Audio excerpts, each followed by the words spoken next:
Hello friends, हमारे YouTube channel पर आपका स्वागत है। आज हम बात करने वाले हैं विलेयता के बारे में।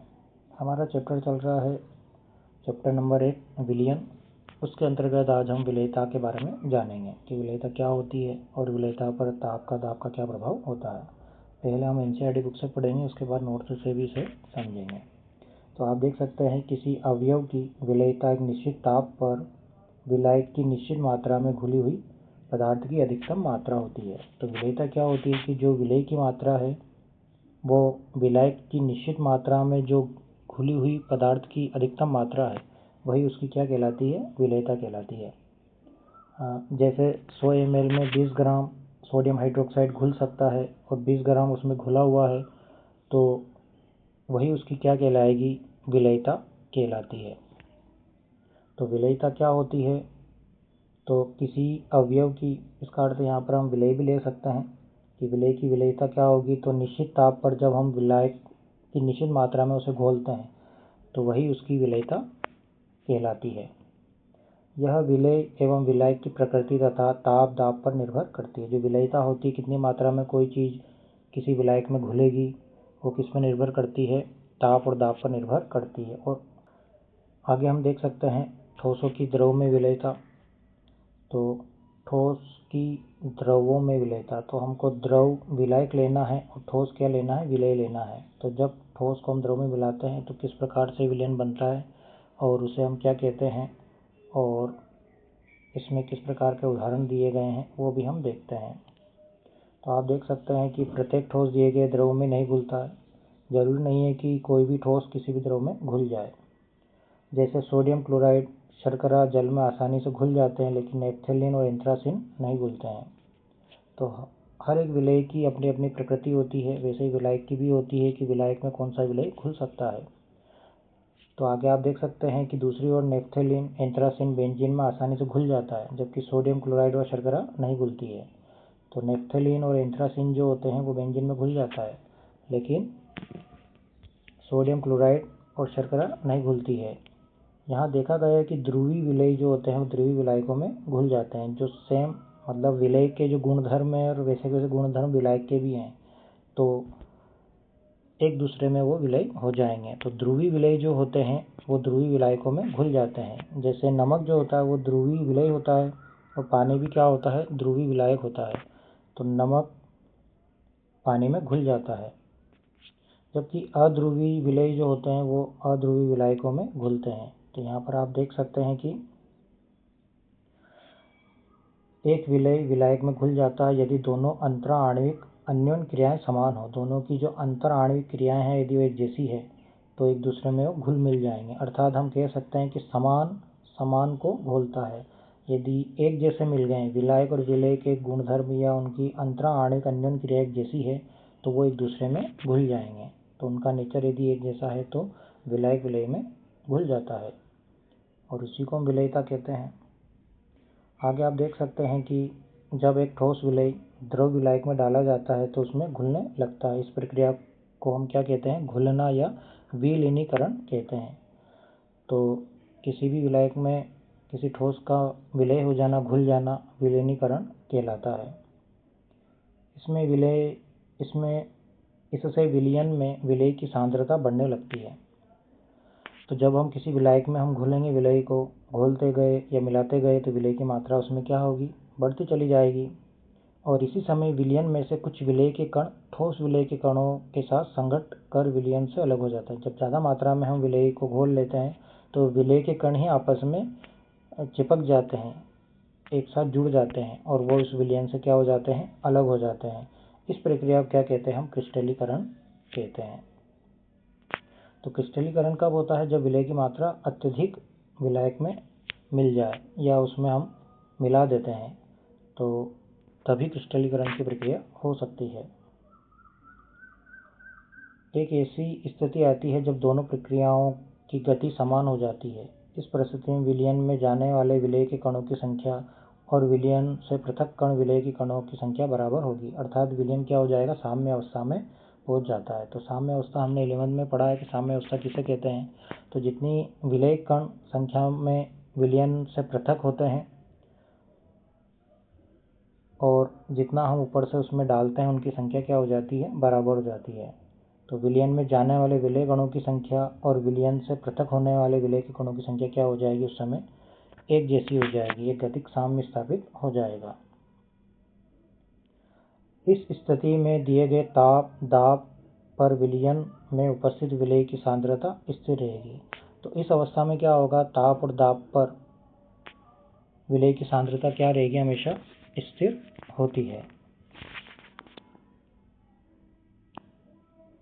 तो यहाँ पर आप देख सकते हैं कि आगे आप देखिए, इसमें जब गैस को द्रवी विलायकों में घोला जाता है तब ऐसा ही होता है।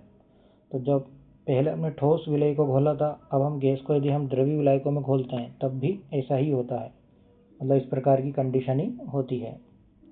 इस प्रकार का विलयन दिए गए ताप दाब पर और अधिक विलय नहीं घोला जा सके, उसे हम क्या कहते हैं, संतृप्त विलयन कहते हैं। तो जब किसी विलायक में विलय की और अधिक मात्रा नहीं घोली जा सके, उसे हम क्या कहते हैं, संतृप्त विलयन कहते हैं। और यदि कम घोली जाए, जितना उसमें घुल सकता है और उससे हमने कम घोला है, तो ऐसे विलयन को हम क्या कहते हैं, संतृप्त विलयन कहते हैं। मान लीजिए कि किसी विलायक में 100 ml हमने विलायक लिया और उसमें 20 ग्राम सोडियम हाइड्रोक्साइड घुल सकता है, और हमने 20 ग्राम उसमें सोडियम हाइड्रोक्साइड घोल दिया, तो वो विलयन बनेगा संतृप्त विलयन। और 20 ग्राम से हमने 15 ग्राम ही उसमें घोला है, 20 ग्राम उसमें घुल सकता है लेकिन हमने 15 ग्राम ही उसमें मिलाया है, तो वो विलयन बनेगा असंतृप्त विलयन। तो संतृप्त विलयन असंतृप्त विलयन कहलाता है। तो यहाँ पर जो दे रखा है, ये असंतृप्त विलयन उसी ताप पर और अधिक विलय घोला जा सके। तो और अधिक यदि घोल देंगे तो फिर ये अति संतृप्त बन जाएगा, और यदि संतृप्त विलयन में उपस्थित विलय की मात्रा से कम घोलते हैं तो वो क्या बनेगा, असंतृप्त बनेगा। तो यहाँ पर थोड़ा सा आप करेक्शन कर लीजिए कि उसी ताप पर संतृप्त विलयन से कम विलय मिलाया जाए तो बनने वाला विलयन असंतृप्त विलयन होगा, और उसी ताप पर यदि अत्यधिक विलय हमने मिला दिया टेम्परेचर को बढ़ाकर, तो वो विलयन जो बनेगा वो अति संतृप्त बनेगा। तो यहाँ पर असंतृप्त के लिए हमको संतृप्त विलयन में उपस्थित विलय की मात्रा को कम रखना होगा। तो कम विलय है तो असंतृप्त, और जितना उसमें मिल सकता उतना हमने उसमें मिला दिया विलय, तो विलयन बनेगा संतृप्त विलयन। और टेम्परेचर के आधार पर यदि हम उसमें और अधिक विलय मिला देते हैं, मान लो 20 ग्राम घुलता है सोडियम हाइड्रोक्साइड 100 ml पानी में, और हमने उसमें 22 या 25 ग्राम NaOH को मिला दिया, तो वो जो विलयन बनेगा वो अति संतृप्त बनेगा, जो इसमें नहीं दिया गया है। तो हमको केवल असंतृप्त और संतृप्ति याद रखना है।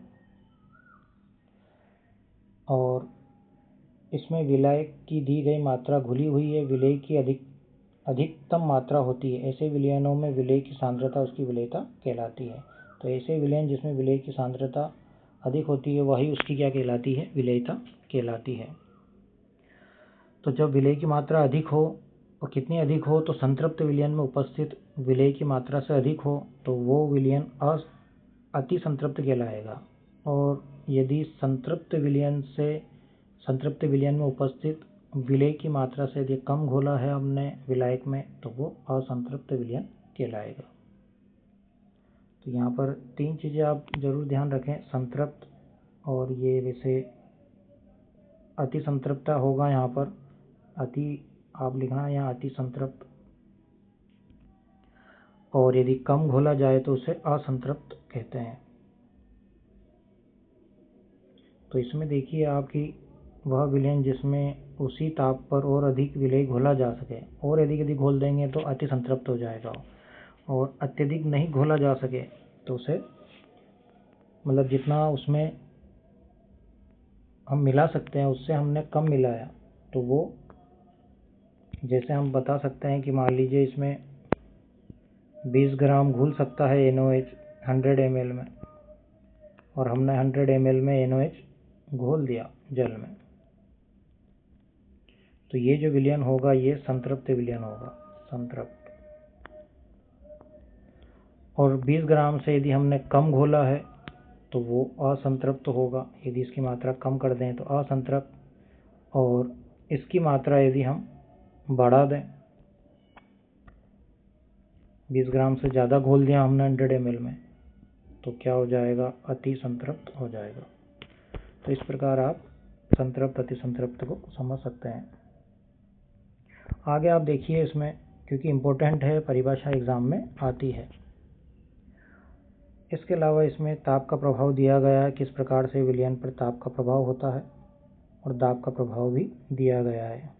तो आप देख सकते हैं, ले शातेलिए का नियम हम पढ़ चुके हैं 11वीं में। ताप का प्रभाव, ठोसों की द्रव में विलयता पर ताप परिवर्तन का महत्वपूर्ण प्रभाव पड़ता है। तो आप देख सकते हैं कि ले शातेलिए नियम के अनुसार किस प्रकार से ताप का प्रभाव होता है। यदि विलयन में घुलने की प्रक्रिया क्या हो, ऊष्माशोषी हो, इसका अर्थ है कि जब हम विलायक में विलय मिलाते हैं और उसके अंदर विलयन बनता है और विलयन का नेचर ऊष्माशोषी अभिक्रिया करने का है, तो क्या होगा, ताप बढ़ने पर विलयता बढ़ेगी। तो यदि हम ताप ऊष्माशोषी अभिक्रिया के लिए ताप बढ़ने पर विलयता बढ़ती है, और यदि अभिक्रिया ऊष्माक्षेपी हो रही है विलयन में, तो ताप विलयता क्या होगी, कम होने लगेगी। तो ऊष्माक्षेपी में विलयता कम होती है टेम्परेचर बढ़ाने पर, जबकि ऊष्माशोषी में टेम्परेचर बढ़ाने पर विलयता बढ़ती है। तो ये आपको याद रखना है, ये ले शातेलिए नियम के अनुसार इसको बताया गया है। दाब का प्रभाव भी हमें ले शातेलिए नियम के अनुसार हम देख सकते हैं।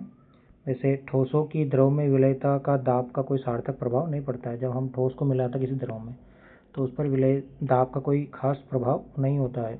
इसलिए ऐसा इसलिए होता है क्योंकि ठोस द्रव अत्यधिक असंपीड्य होते हैं एवं दाब परिवर्तन से सामान्यतः अप्रभावी रहते हैं। तो ठोस एवं द्रव जो होते हैं वो अत्यधिक असंपीड्य या असंपीड्य होते हैं, मतलब इनको दबा नहीं सकते हम।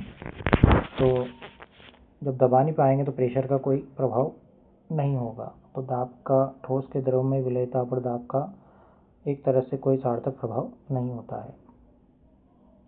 अब हम नोट्स के द्वारा देखते हैं, उसके बाद गैसों की द्रव में विलयता जो हेनरी का नियम है वो अगले वीडियो में हम देखेंगे। उससे पहले हम नोट्स के द्वारा एक बार और विलयता की परिभाषा और विलयता पर ताप दाब के प्रभाव को देख लेते हैं। तो आप यहाँ देख सकते हैं कि विलयता किसे कहते हैं। तो परिभाषा आप नोट कर सकते हैं चाहे तो, किसी पदार्थ की वह अधिकतम मात्रा जो निश्चित ताप पर 100 ग्राम विलायक में घुल जाती है, उस पदार्थ की विलयता कहलाती है। तो किसी पदार्थ की वह मात्रा जो 100 ग्राम विलायक में घुल जाती है किसी निश्चित ताप पर, तो वही उसकी क्या कहलाती है, विलयता कहलाती है। इसके बाद आप देख सकते हैं इसमें गैसों की द्रव में विलयता। तो अलग अलग गैस जो होती है, गैसों की द्रव में विलयता अलग अलग होती है। तो अलग अलग गैस जो होती है वो अलग अलग द्रव में उनकी विलयता प्रदर्शित करती है। जरूरी नहीं कि सभी गैसें पानी में घुल जाए, ऐसा नहीं होता है। तो हर एक गैस का अपना एक नेचर होता है, वो उसी द्रव में घुलती है। जैसे इसमें एक उदाहरण बताया गया है कि आप देख सकते हैं, जैसे O2 जल में कम घुलनशील है, कार्बन डाइऑक्साइड HCl आदि जल में अत्यधिक घुलनशील है। तो अलग अलग गैस का अलग अलग नेचर होता है। इसी प्रकार जिस गैस का अवशोषण गुणांक अधिक होता है उसकी विलयता भी अधिक होती है। तो एक प्रकार का एक गुणांक होता है, यदि उसका मान अधिक आता है तो उसकी विलयता भी किसी विलायक के लिए अधिक होगी। और अवशोषण गुणांक किसे कहते हैं, तो परिभाषा बताई गई है कि NTP पर, नॉर्मल टेम्परेचर प्रेशर पर, किसी विलायक के निश्चित आयतन में घुली गैस का आयतन। तो किसी विलायक के निश्चित आयतन में जब गैस का एक निश्चित आयतन घुल जाता है, वही उसका क्या कहलाता है, अवशोषण गुणांक कहलाता है। आगे आप देख सकते हैं गैस की द्रव में विलयता को प्रभावित करने वाले कारक। तो कौन कौन से कारक है जो गैस की द्रव में विलयता को प्रभावित करते हैं। तो यहाँ पर आप गैस की प्रकृति को देख सकते हैं। तो विलायक की क्रिया करने वाली, विलायक में आयनित होने वाली गैसें, उनकी विलयता भी क्या होगी, अधिक होगी। किसी विलय को हमने विलायक में मिलाया और विलायक के साथ उसने क्रिया कर ली है, या फिर विलय उसमें आयनित हो चुका है, तो उसकी विलयता क्या होगी, अधिक होगी। जैसे HCl हो गया, अमोनिया, कार्बन डाइऑक्साइड जो हो गए, ये गैसें जो होती है ये घुल जाती है, ये विलायक में आसानी से घुल जाती है। कौन कौन सी, हाइड्रोक्लोरिक अम्ल जो गैस होती है, अमोनिया गैस, कार्बन डाइऑक्साइड, इनकी विलेयता विलायक में अच्छी होती है। जैसे अमोनिया है तो अमोनिया जल में घुल जाता है, अमोनियम हाइड्रोक्साइड बना लेगा क्योंकि ये आयनित हो जाता है इसमें। इसके बाद इसमें देख सकते हैं आप, विलायक से क्रिया ना करने वाली, विलायक में आयनित ना होने वाली गैसें जो होती है वो क्या होगी, कम घुलनशील होगी। यदि कोई विलेय विलायक से कोई क्रिया नहीं करेगा तो वो उसमें विलेय भी नहीं होगा। इसके अलावा और कौन सा फैक्टर है, तो विलायक की प्रकृति है। विलायक भी विलेय के संबंधित होना चाहिए तभी विलेय उसमें घुल सकता है। तो हम पढ़ चुके हैं कि ध्रुवीय गैसें ध्रुवीय विलायकों में अत्यधिक घुलनशील है, जैसे HCl और NH3 जो है वो जल में अधिक घुलती है। आगे आप इसमें देख सकते हैं ताप का प्रभाव। ताप में वृद्धि करने पर गैस द्रव की विलेयता क्या होती है, घटती है, क्योंकि यह क्या ऊष्माक्षेपीय अभिक्रिया है। क्योंकि जब भी हम गैस को द्रव में मिलाते हैं तो विलेयता क्या होती है, घटती है ताप बढ़ाने पर।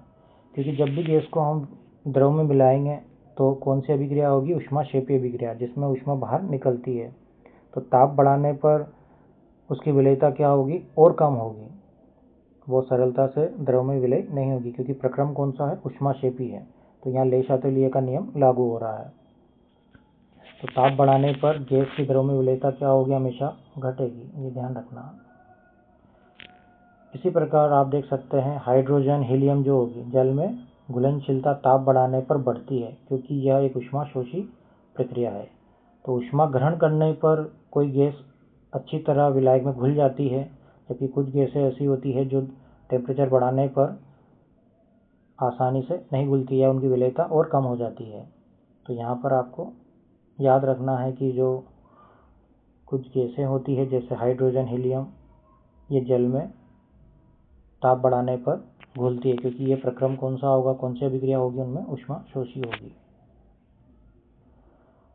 इसके अलावा आप देख सकते हैं विलायक में अन्य पदार्थ की उपस्थिति। यदि विलायक है उसमें कोई अन्य पदार्थ है तब भी क्या होगा, विलेयता घटेगी। तो विलायक हमेशा शुद्ध होना चाहिए, यदि उसमें कुछ मिला हुआ है तो विलेयता क्या होगी, घटेगी। इसी प्रकार दाब का प्रभाव है, ये गैस के लिए दिया गया है, जो हम ले शातिलिय नियम के अनुसार 11वीं में पढ़ चुके हैं कि ताप बढ़ाने पर क्या होगी, विलेयता बढ़ती है। जो हेनरी का नियम जो होता है ये गैस के लिए है ना। यहाँ पर दाब का प्रभाव जो है वो, यहाँ पर विलेय क्या है, गैस है। तो जब हम गैस को द्रव में मिलाते हैं और प्रेशर डालते हैं तो उसकी विलेयता अधिक होगी और अधिक गैस उसमें घुल जाएगी। लेकिन ऐसा नहीं कि बहुत ज़्यादा ही घुल जाएगी, जितनी वो अपनी मर्जी से घुलना चाहती है उतनी तो घुल ही जाएगी। लेकिन यदि हमने प्रेशर डाला तो थोड़ी और ज़्यादा उसमें घुल जाएगी। तो दाब बढ़ाने पर गैस की विलेयता जो होती है वो बढ़ती है किसी भी विलायक में। इसके अलावा उसके नेचर पर भी डिपेंड करता है कि गैस कौन सी है और विलायक कौन सा है। तो इस प्रकार हमने विलेयता के बारे में आज पढ़ा है कि विलेयता क्या होती है। आगे हम हेनरी के नियम के बारे में पढ़ेंगे, और इसमें जो भी डाउट है आप कमेंट्स बॉक्स में हमें बता सकते हैं। तो आज के लिए इतना ही। वीडियो देखने के लिए बहुत बहुत धन्यवाद।